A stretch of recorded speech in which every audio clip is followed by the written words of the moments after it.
Hello, welcome to Gardener's World. Now I've left Longmeadow today and come to RHS Garden, Wisley, where they're preparing for an anticipated 900,000 visitors this year.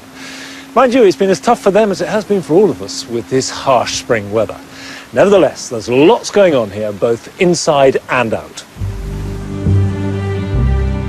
And also this week, Carol is lending a hand to an RHS Britain in Bloom volunteer who's hoping to brighten up a former mining town with a community garden.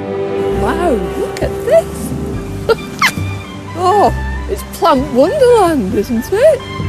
And Joe is in Wales, visiting a garden filled with rare and exotic species. Stunning piece of architecture, and it's the home to some of the most endangered plants on our planet.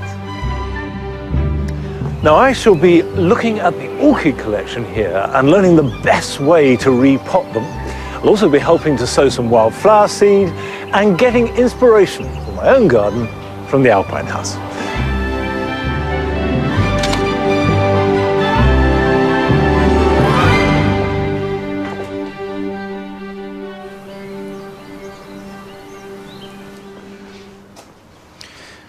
I've come to this Alpine House for two reasons, really. The first is it's got the best colour in the whole of Wisley. And even the Great Wisley is slightly short of colour after the spring we've had, but this is just rich with it. And also, more selfishly, because I don't know much about alpines and I want to grow more. I want to really introduce them into Longmeadow. So to get inspiration and knowledge, this is the place to come. And Colin Crosby, the curator of Wisley, is here to give me expert advice on how to grow them. Colin, I think it's fair to say that this has got more colour in this one house than the rest of Wisley put together at the moment. At the present moment, it's just like a sweet shop. It's overflowing with colour. What defines an alpine? It's one of those things that we all sort of think we know. A true alpine is something that grows high up in the mountains at high altitudes. A lot of people think alpines are difficult. Yeah. They're not. They're so easy to grow and wonderful in a container. And why are they grown in pots in here? Why don't you just plant them straight into the bed? Well, we grow them in clay pots which are plunged into the sand because that again helps to keep the root system cool. And in the summer months we soak the sand with moisture so that the clay pot can take the moisture from the sand into the pot, whereas during the winter months when you want the roots to be dry, the sand pulls the moisture through the clay pot out. Now, would you say that some of these plants are easier to grow than others or good for a beginner? There are some that are very easy to grow. For example, over here we've got some beautiful saxifragas with lovely colours. You can see this massive, tiny little pink flowers. And then things such as cyclamen coum, very, very easy to grow. And these will grow outside? These will grow outside perfectly well, and especially when they're in a trough and you've got good drainage underneath them, and you can maybe use some pieces of tiles or stones in there to add a little bit of kind of architecture to your trough as well. Now, I'll tell you the ones that I really like are the species tulips. See this one, what's that, humanist? That's so pretty, isn't it? Such wonderful colours, and outside these are actually great at the bottom of a sheltered south-facing wall where they get baked with the sun, and they're so vibrant when you see the colours inside them. And unlike a lot of tulips, they will go on and on. These will keep flowering for year after year, so you don't have to keep replanting them. But plant them fairly deep, but it's sunny, south-facing wall, a little bit of shelter, because you don't want that cold wind batting them around, and then you get this wonderful colour from them. A lot of these can grow outside and stay outside, and it's putting them in the right conditions. And buy 6, 7, 8 of those, and you've got a nice trough or a big clay pot, and you've got your own little miniature alpine garden.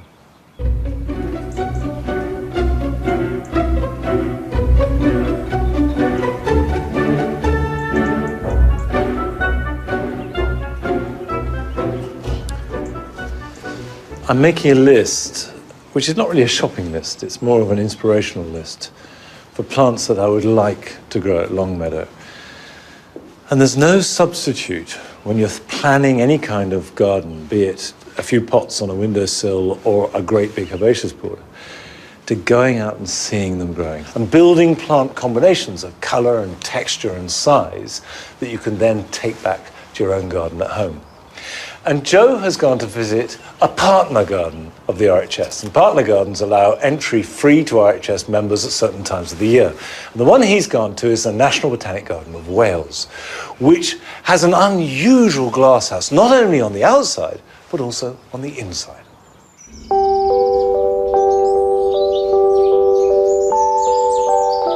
Just look around you. Where is the cherry blossom? Where are the magnolia blooms? For many of us, spring is unseasonably late. But I've come to somewhere where it's well underway.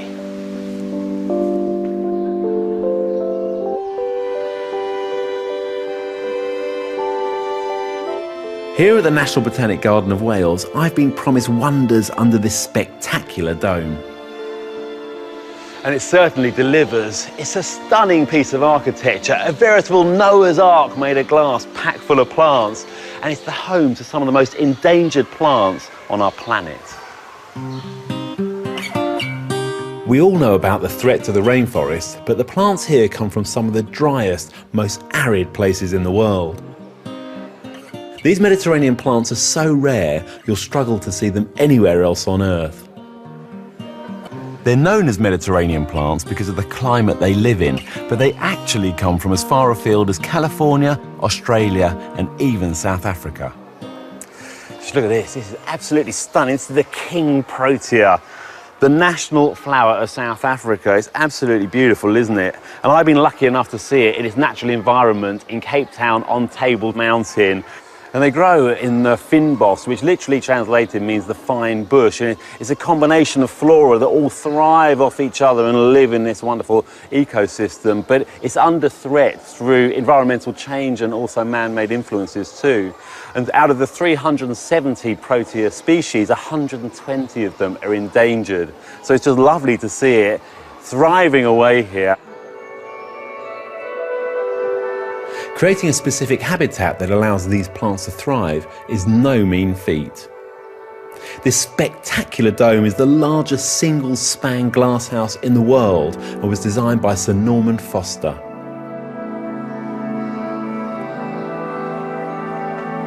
Covering 3,500 square metres, its rocky terraces and sandstone cliffs are contoured to reflect the natural environment.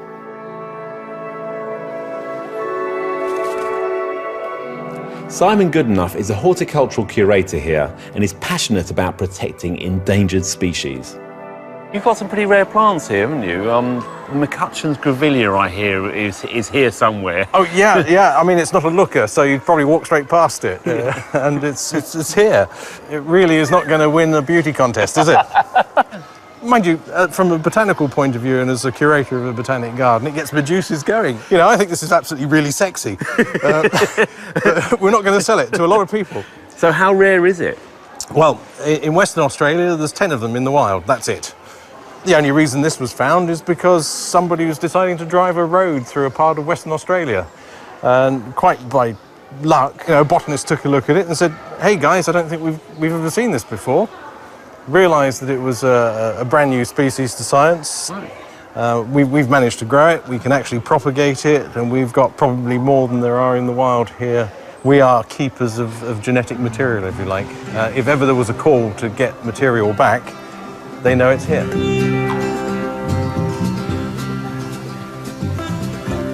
I've been transported on holiday for a minute there. Honestly, I am in the Canary Islands. I love these echiums, they are gorgeous. Yeah. And I can't quite imagine that they're critically endangered. Things like the echiums are almost like weeds over there, aren't they? Well, some of them are, but a lot of them grow in very specific niches, and those niches happen to be where we want to build hotels and plazas, and so where they would naturally have grown, they're being squeezed out. So it just needs somebody to decide they want to build a multiplex hotel on the site of an endangered plant. End of story. Yeah, right. So it's all about keeping the habitat or growing them here. But we're also growing them in our gardens in the UK as well, when the winters aren't too cold. There are 3 or 4 species that we grow in the British Isles that are actually relatively easy to grow. And Echium pinnanana, the great tall architectural plant that's graced many a London garden where you've got the heat of the city, very easy to grow. More people should have a go at it. Well, I've always wanted to grow one, actually. Maybe this is the year. Well, yeah, give it a go, because it's helping to preserve the biodiversity of planet Earth. And I'll do my little bit then.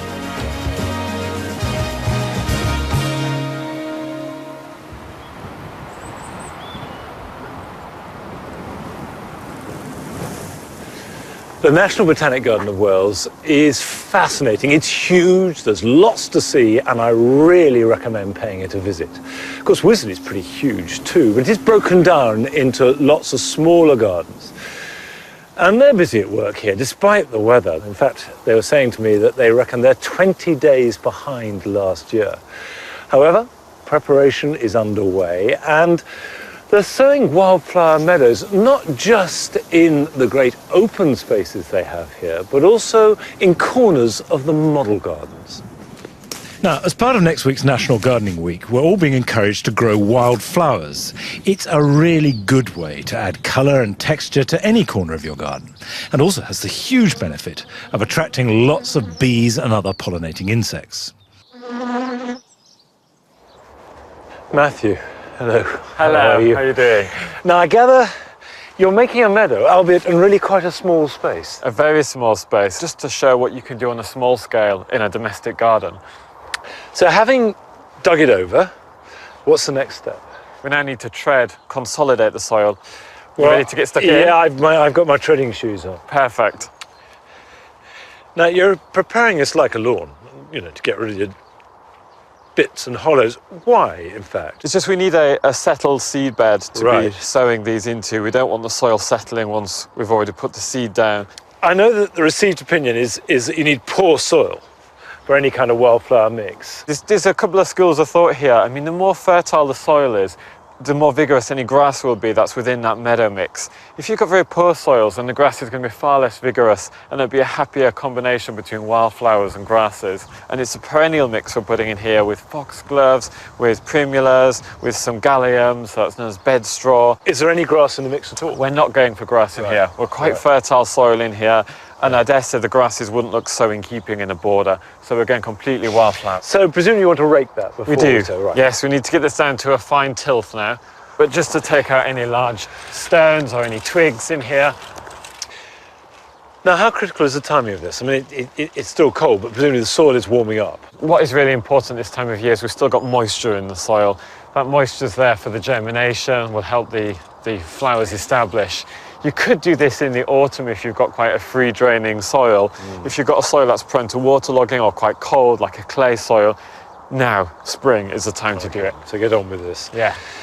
Right, that tilth is now a thing of beauty. It's firm. Ready? Yes, we're good to go. Good. As it's a small area, we're actually going to mix the seed with some sand. Right. If you use it like a silver sand or a wash sand, Yeah. you can see your sowing, and just to help distribute the seed. And I'm literally going to simply sprinkle this in through the sand. People tend to sow too thickly, don't they? Indeed, and we're kind of working on like around 1 gram per square metre here. Right, that's ready. This is All good to go. Okay, it doesn't take two to sow little patches of seed like I'm going to watch. It doesn't, and it's actually a good point because even in quite a large area, Yeah. just broadcasting by hand is actually one of the most effective ways, and it's simply just through a light sprinkling action. And of course, this is where the sand comes in. This You is can where the see it sand beautifully, yeah. is so useful. You can see where you've gone a bit too thick or perhaps a little too thin, and you can easily go back over. Right, do you leave that or rake it? Very, very light rake. Okay. Just the finest Right. rake. And it's literally just a... Just a tickle. Tickle, that's the word. It's Yeah. just a tickle. Also, it takes up my footprints, which look absolutely hideous. Just enough to settle the seed Right. there. And one last thing. Water. And really, just in the first few months while this is germinating, just to ensure the ground doesn't completely dry out. And with a little bit of warmth, these will be germinating in weeks, won't they? They will. Yeah. We hope for that warmth. I'd give anything for that warmth. Now, you may not be making a meadow, but here are some other jobs that you can be getting on with at home this weekend. Mophead hydrangeas benefit from having their dead flower heads left on over winter. This helps to protect them against frost damage. But with the arrival of spring, it's time to remove them, cutting back to the first strong, healthy pair of green buds lower down the stem. Any thin, spindly stems should be pruned out too, along with dead branches, of course. and this will help open up the shrub and improve its overall shape. Apricots, nectarines and peaches all need pollinating if they're going to bear a good crop of fruit, but bees may not be active yet, and if you grow them under glass, may have difficulty getting to the flowers. In both cases, pollinating them by hand is the answer. Simply tickle each bloom with a soft brush, so the pollen is spread from one flower to the next, and if you can, it's best to do this in the middle of the day. It's always a good idea to stake your herbaceous perennials before they need it. And at Wisley, they have rather a nifty way of doing this. Birch branches that they've gathered over the winter are stuck into the ground around each plant. These are then woven along the top by carefully bending and twisting the twigs together. The height of each support varies according to the plant concerned, but if you aim for a foot or so off the plant's final height, you'll be fine.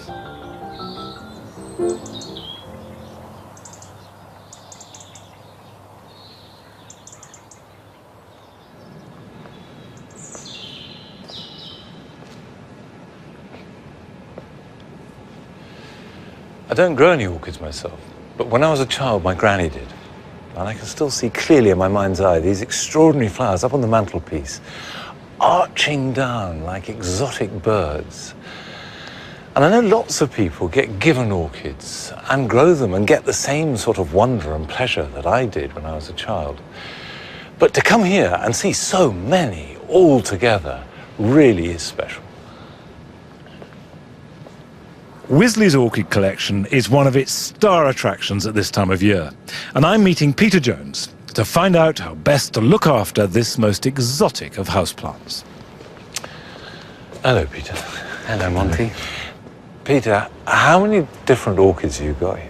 Oh, well, it's pretty hard to put a figure on it, but we've got hundreds of orchids in our collection. It's pretty extensive. It's extraordinary.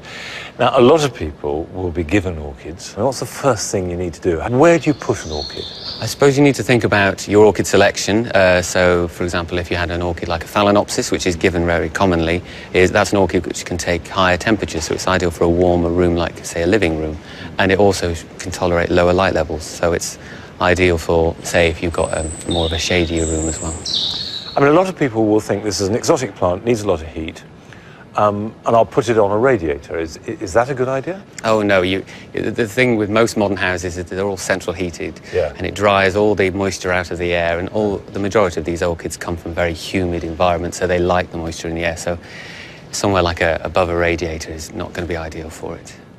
I know that a lot of people get anxious with orchids. They grow them fine and they do their stuff, but after a bit they either outgrow the pot or they stop flowering. Yeah, and repotting orchid can be quite a daunting task, but we happen to be doing some at the moment, so if you want to come this way, we'll go and have a look at it.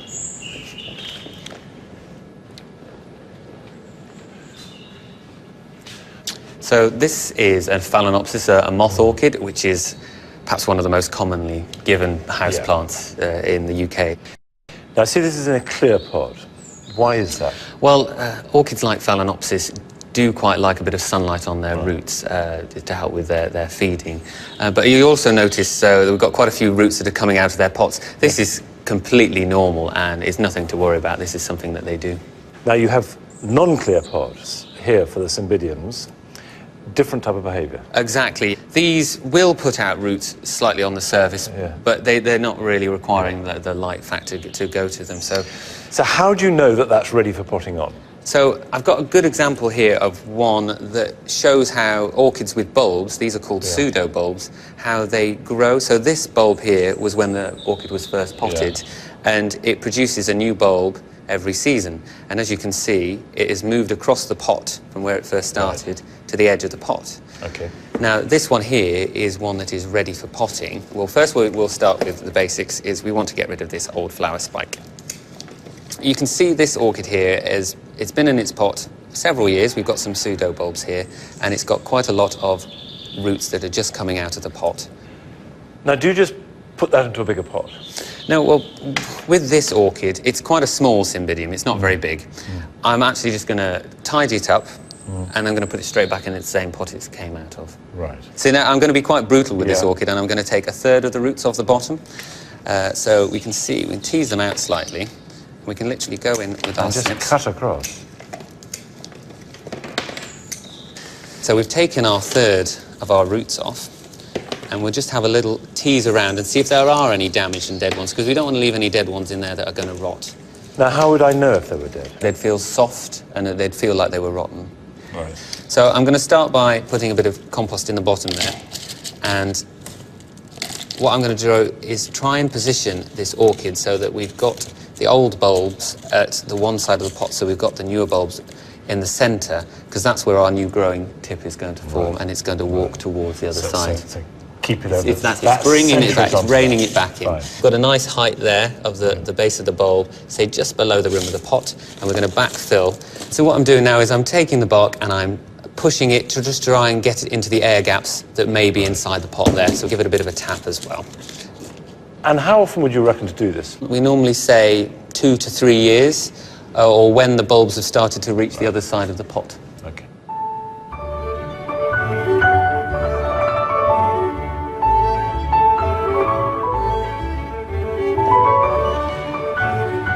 Now, most of us come to Wisley to see incredible displays like these orchids and the most of plants and the biggest gardens. And we don't try and copy that at home, we just get inspiration and we take something from it. But the RHS work is not just about Wisley and the grandest and the biggest and the best. It does reach right out to grassroots level. And Carol has been up to Hartlepool to meet an RHS volunteer who is hoping to breathe new life into his neighbourhood by making a community garden.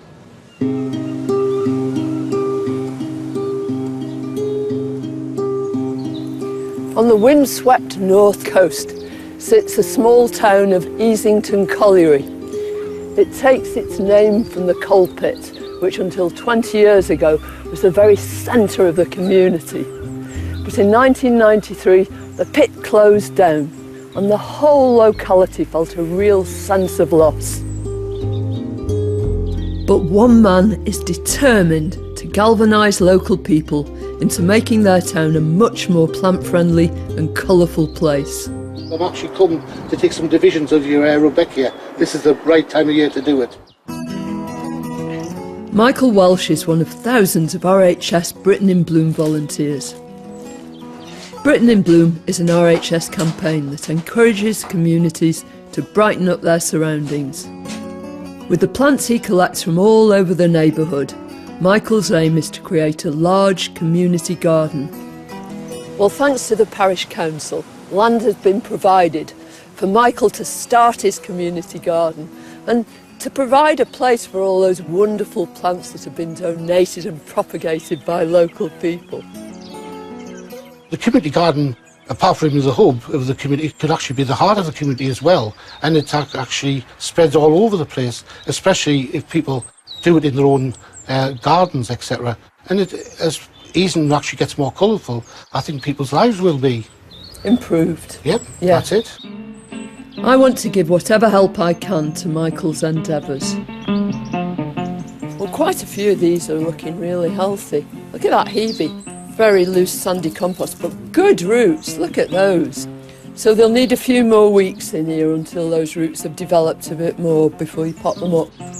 Cuttings are a great way to make more plants, but Michael also has an abundance of seed that needs attending to. Marigold seeds. The great thing about hardy annuals is that although you can sow them the autumn before or in the spring, in a cold year like this... Oh yes, definitely it has been that. And if you sow them individually, they're soon going to catch up. By the autumn you'll have great big plants and they'll have flowered all summer and you'll be able to collect your seed. It's a bit like an angler really. When he catches his first fish, he's literally hooked for life. Yeah. And it's the same with a garden. I think when you see your first seed sprout or... Your first cutting root or your first seed. It. Michael's got his work cut out. There's lots of pots in here destined for the community garden. Wow, look at this. Oh, it's plant wonderland, isn't it? It certainly is. It's, you know, this time last year there wasn't actually one plant in this garden or a structure. It's all been done possibly in the last 9 months. Yeah. It's high exposure, but it's full light. Yeah, You've got lovely sandy soil by the look of it, so it's a really brilliant place to bring plants on and to have a garden. when people are giving you things, whether you've got a tiny garden or a huge great plot like you've got, I think the most important thing is to get them in the ground. Because as you're making those divisions, splitting things up, growing your seedlings on, so I think a nursery bed is what's called for. Before the community garden is fully developed, a nursery bed is the ideal place to put plants before they're ready to plant out. Creating one here is as simple as turning over the soil and removing weeds. I brought my own contribution that's just right for this location. This one's a Geranium oxonianum, and it's got these lovely chocolatey splodged leaves. You could plant a piece like that straight away, or you can make it even smaller. You trim the roots with fibrous stuff like this, just because it stimulates them to make fresh roots. In it goes. Nestle it in, and that's just going to grow away.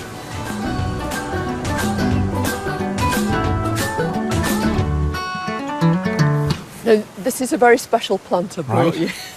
It's my mum's white phlox, and this has actually visited the northeast in its life because we lived in Newcastle for a bit, and it's exactly the right time to take basil cuttings. Have you ever done this, Michael? No, I haven't actually done a basil one, no. It's a really good way of propagating stuff that you can't grow from seed, that doesn't come true from seed, and where you want exactly the same plant, because it's vegetative, so you get clones of the original. And all you do is slide your knife right down into the base of here. You do it by feel rather than sight, and you just want a nice short shoot like that. Strip these bottom leaves off and just dibble them round the side of a pot. Good old watering. Grit on the top if you've got it. Oh, yes. I didn't bring you any of that. No, that's... They'll take a bit of time, but you'll be able to plant these cuttings out later on in the summer. Oh, well, that's not bad. As well as taking basil cuttings from this phlox, we can split it up into chunks to grow on in the new bed. Finally, some stems of willow and cornus will root and provide colourful new plants. Because this whole garden's going to be a resource. Oh, really, yes, it is, it? yes. It's going to be the hub of all this wonderful activity. Yes, so it's going to be the hub and the heart. Yeah.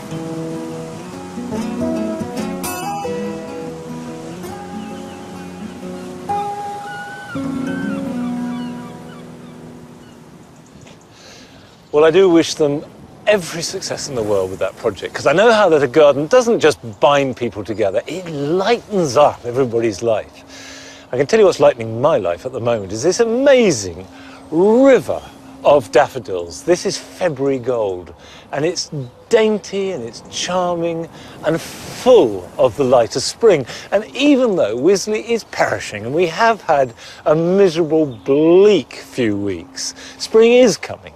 It is getting better. Now, don't forget, this coming week is National Gardening Week. Lots of events all over the country, and you can find details of those on our website. And I'll be back next week at home at Longmeadow. So join me then. Bye-bye.